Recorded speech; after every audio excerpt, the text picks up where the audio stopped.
नीचे गिर जाओगे, कभी सोचा था?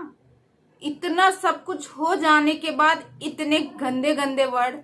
नमस्कार दोस्तों, मैं मधुलिका आप सबका स्वागत करती हूँ आपके अपने यूट्यूब चैनल जिसका नाम है मधुलिका UPRBL। मैं हूँ मधुलिका। तो दोस्तों वीडियो में आगे बढ़ने से पहले एक छोटी सी रिक्वेस्ट है, अगर आप इस चैनल में नए हैं तो प्लीज सब्सक्राइब माई चैनल। बगल में बेल आइकन है, उसे भी प्रेस कर दे, जैसे मैं कोई नया वीडियो डालूं उसका नोटिफिकेशन सबसे पहले आप तक पहुंचे। तो दोस्तों, आपको जैसे मालूम है, सपना जी अब अपने घर से अलग हो गई। ये बात किसी से छुपी नहीं है, पूरे सोशल मीडिया पे तेजी से वायरल हो गया और सपना बहुत कंट्रोवर्सी में भी रही हैं। वो अपना घर छोड़ चुकी हैं, यानी अपना ससुराल, उस ससुराल में जहाँ पे वो दुल्हन बन के गई थी। और उनके बहुत सारे सपने थे, पहले तो भगवान ने उनसे छीन लिए, पहले तो भगवान ने ही उनसे छीन लिए उनके सपने। फिर उसके बाद उनके घर वालों ने सोचा चलो इनकी जिंदगी में, इनकी लाइफ में कुछ खुशियां आए, और उनके छोटे भाई यानी राजवीर जी से शादी करा दी। सपना को लगा कि उसकी लाइफ में अब सिर्फ खुशियां ही खुशियां आएंगी, क्योंकि दुख जो है उससे परे हो गए, यानी अलग हो गया, दुख बहुत दूर हो गया। मगर भगवान ने फिर वापस डेढ़ साल के अंदर फिर वापस वही दर्द दिया जो सपना ने झेल के बाहर आई थी, वही वापस आया। फिर उसके बाद दोस्तों कैसे भी करके उस घर में एडजस्ट हो रही थी। उस माँ बाप को, जो उनके सास ससुर थे, उसको अपना बना रही थी, उनके साथ रह रही थी, उनके दुख सुख का सहारा बन रही थी और खुद एक दूसरे का सहारा बन रही थी। सपना ने तो कहा था मैं ही इनकी बहू हूँ, मैं ही इनका बेटा हूँ, और मैं ही सूरज जी हूँ, मैं ही राजवीर हूँ, मैं ही इनका बेटा हूँ, मैं इनको कभी छोड़ के इस घर से कहीं नहीं जाने वाली हूँ। सपना ने ये सब कहा। फिर ऐसा क्या हुआ कि आखिर सपना उस घर को छोड़ने में मजबूर हुई। दोस्तों, कुछ लोग ऐसे हैं, इतने गंदे हैं, इतने गंदे गंदे वीडियो भी बना डाले, वीडियो भी नहीं छोड़े, वो लोग बना डाले वीडियो और दूसरे के ऊपर। अरे किसी के कैरेक्टर पे बोलने से पहले 100 बार सोचो। जो बना रही है वीडियो वो भी एक लेडीज है, और जो कमेंट कर रही वो भी एक लेडीज है। ना तो मैं तुम्हारा चैनल यहाँ बताऊंगी और ना ही तुम्हारा नाम बताऊंगी, मगर वाकई में किसी ने कहा है औरत ही औरत की दुश्मन है, तो हकीकत में वो दुश्मन है। क्योंकि अगर कोई औरत मान लो, किसी गांव की एक बात कर रही हूँ क्योंकि गांव में अब भी चलता, अगर कोई औरत या किसी की बहू गांव में सूट पहनती है, जिस गांव में बहू है घूंघट काटती, वहां अगर सूट पहनती, अरे फलाने की बहुरिया सूट पहने हैं, आदमी से पहले औरत ही औरत को बोलेंगी। तो जो ये कहा गया है, लिखा पढ़ी में कहा गया है, औरत ही औरत की दुश्मन है तो है दुश्मन। अगर किसी के घर में 2-4 आदमी आएंगे और अगर वो औरत बात करे किसी काम को लेके, किसी चीज को लेके, तो ये फलाने के घर में फलाने की बहू जो है, उनके पास एक आदमी आता है, बात करता, कौन, चाहे उसका भाई ही हो, मुंह बोला चचेरा, कोई भी भाई हो, वो नहीं जानती हो कि भाई हो, मगर बताएंगे फलाने के घर में इतना ज्यादा ऐसे आता। तो ये औरतों की होती है हकीकत, नेचर, उनकी आदत है। औरत ही औरत की दुश्मन है, इसीलिए औरतों को आज भी कुछ जगहों पे औरतों को पैर की जूती समझा जाता है। कुछ जगहों पे है, कुछ घरों पे है, कुछ ऐसे जिले हैं, ऐसे राज्य हैं, आज भी कहा जाता है बेटी पढ़ाओ बेटी बचाओ। तो जो बेटियां मतलब पढ़ती भी हैं तब भी नहीं बच पा रही हैं, और जो बेटियां पढ़ी नहीं, अनपढ़ हैं, उनके ऊपर तो दबाव पड़ता ही। अब सोशल मीडिया पर ही देख लो, अगर कोई लड़की गांव से वीडियो बनाती लो, उनकी बहन तो वीडियो बनाती, उनकी बेटी, सबसे पहले औरतें ही बोलेंगी। तो दोस्तों, इस बात को मैंने यहाँ पे क्यों रखा, मैं आपको बताती हूँ। उसके पीछे रीजन क्या है, किस लिए ये बात मैंने रखी। दोस्तों, जैसे सपना को कहा गया कि ये नचनिया है, सपना को क्या कहा गया, ये नचनिया है, अरे इसकी क्या इज्जत। उसके ससुराल के जो सासू माँ है, सासू माँ की कुछ रिश्तेदारों ने सपना को एक टैग दिया नचनिया का। अब बताओ, जिसको आप नचनिया बोल रहे हैं वो कला है। सबके अंदर ये कला नहीं होती है, सबके अंदर ये कला नहीं होती है। अगर एक औरत सोशल मीडिया पे वर्क करके, काम करके, अपनी कला दिखा के अगर अपना घर चला रही, अपनी बच्चियों का पेट भर रही, तो उसको नचनिया का टैग दिया जाता। और उनकी खुद, जो लोग बोल रहे हैं, उनकी खुद बीबी, उनकी खुद बहू इंस्टाग्राम में ठुमक ठुमक के वीडियो बनाती, रील बनाती। ये सपना के ही रिश्तेदारों में है, ससुराल पक्ष के हैं, जिनका कहना है कि सपना तो नचनिया है, ये कभी भी छोड़ के जा सकती है दोस्तों। तो दोस्तों इसीलिए कहते हैं कि अगर खुद आ गए हैं सोशल मीडिया पे, खुद वीडियो बना रही, मगर दूसरों के ऊपर पाबंदी है, सपना ना बनाए, सपना ना कमाए। उनको तो ये लग रहा है इसके 2-2 पति चले गए, तब भी ये टूटी नहीं है, तब भी टूटी नहीं। तो जिसका कोई नहीं होता उसका ऊपर वाला होता है, ये याद रखना। जिसका कोई नहीं होता उसका ऊपर वाला रहता है, और भगवान इसका इंसाफ करते हैं। 2-2 छोटी छोटी बच्चियां हैं, सपना के पास 2-2 छोटी छोटी बच्चियां हैं। वो माँ एक बच्चियों के लिए जी रही है, बच्चियों को आगे बढ़ाना है, पढ़ाना है, लिखाना, उनका भविष्य अच्छा बनाना है, बेहतर से बेहतर देना है। और एक अकेली मदर है, एक अकेली मदर, उसके लिए आप लोग इतना नीचे गिर जाते हो, इतना कुछ, इतना बोलने के पहले 100 बार तो सोचते हैं कि क्या बोल रहे हैं और क्या वीडियो बना रहे हैं।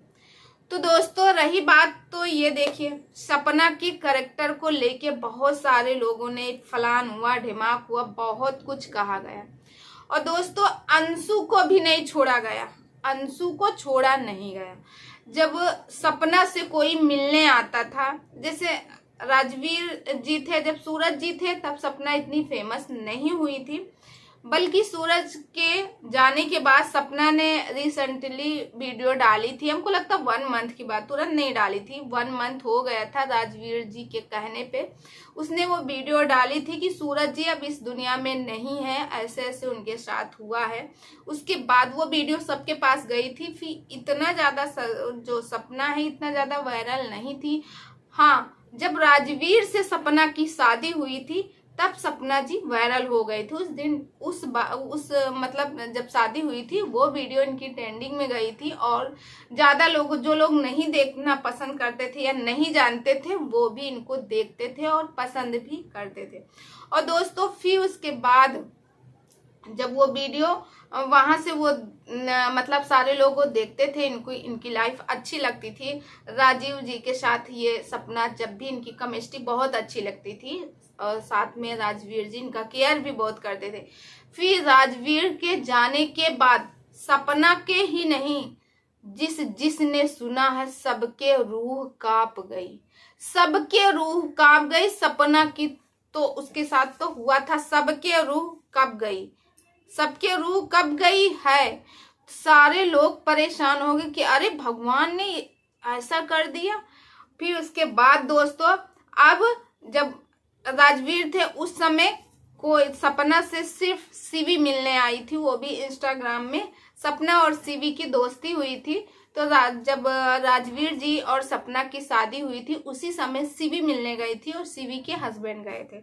उसके बाद दोस्तों फिर क्या, जब राजवीर के जाने के बाद राजवीर शायद मई में गए और सपना का सितंबर या अगस्त में, ऐसे कुछ शायद 25 अगस्त या सितंबर में उसका जन्मदिन होता, शायद 25 अगस्त शायद, या सितंबर, 2 ही मंथ में होता है। तो जब था तो ये लोग गई थी सपना से मिलने, जैसे सरिता जी हो गई और उन्हीं की बहन गई थी, तो 4 से 5 लोग गए थे। फिर उसके बाद ये लखन और नीतू गए। तो लखन और नीतू पहले सपना के मायके गए, फिर उसके बाद सपना के ससुराल शिवपुरी गए। सपना से अगर कोई मिलने आता था तो उनके सास ससुर को बहुत ही बुरा लगता था और उल्टा सीधा बोलते थे। ससुर जी हमेशा सपना को गाली देते थे, उसके मायके पक्ष को गाली देते थे, उसे टॉर्चर करते थे। उसी जगह पे अंशु, देखो एक नाबालिग लड़की है 12 से 13 साल, उसको लोगों ने नहीं छोड़ा। कहा कि एक जवान लड़की है, जवान हो रही है और कोई इस तरह मुंह बोला भाई जाएगा तो उस लड़की के ऊपर क्या असर होगा, इस तरह की बात कही थी कि उस लड़की के ऊपर क्या असर होगा, यानी अंशु के ऊपर क्या असर होगा। और फिर जिसको मुंह बोला भाई बोल रही हैं वो उसे गले लगाता था, उसे बैठता था, बात करता था। तो इस पे अंशु पे मतलब गलत मैसेज जा रहा अंशु के लिए। तो बताओ एक नाबालिग, उसकी एज कितनी थी 12 से 13 साल, मगर समझदार बहुत है अंशु, इतनी समझदार है 22-23 साल के कोई होगा उससे भी ज्यादा उसकी अकल है।